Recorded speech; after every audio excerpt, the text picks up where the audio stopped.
बानी हमला चरावानु हो।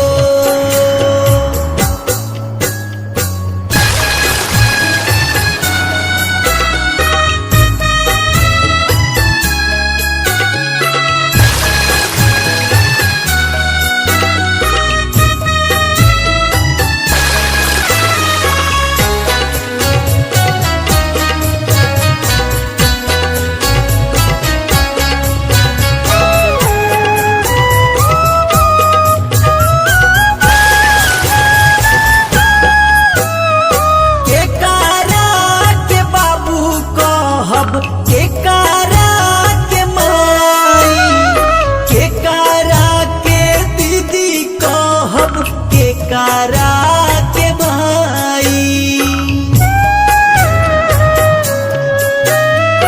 केकारा के पापा कहब केकारा के माई केकारा के दीदी कहब केकारा के भाई।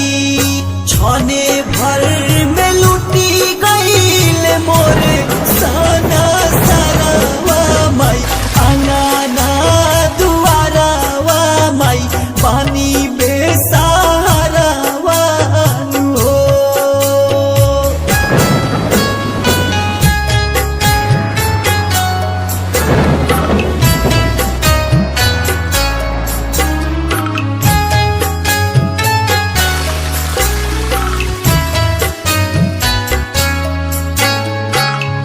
सुन रहे हैं गंगा कैसेट की प्रस्तुति।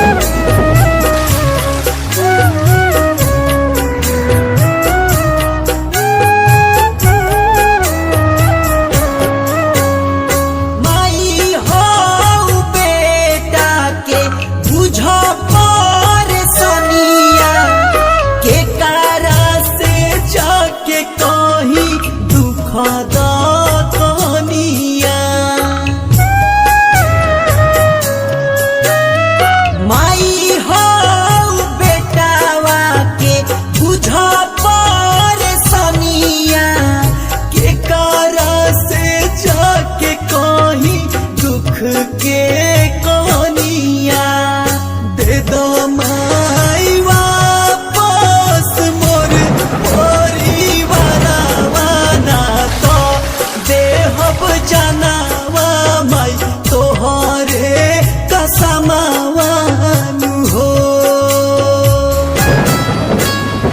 पढ़ावा में तोह गईल मोरे परिवारवा माई मोरे परिवारवा माई मोरे साना सारावानु हो। केहू नई के जिंदगी के हमारो सहारावा माई बानी बेसहारावा माई बानी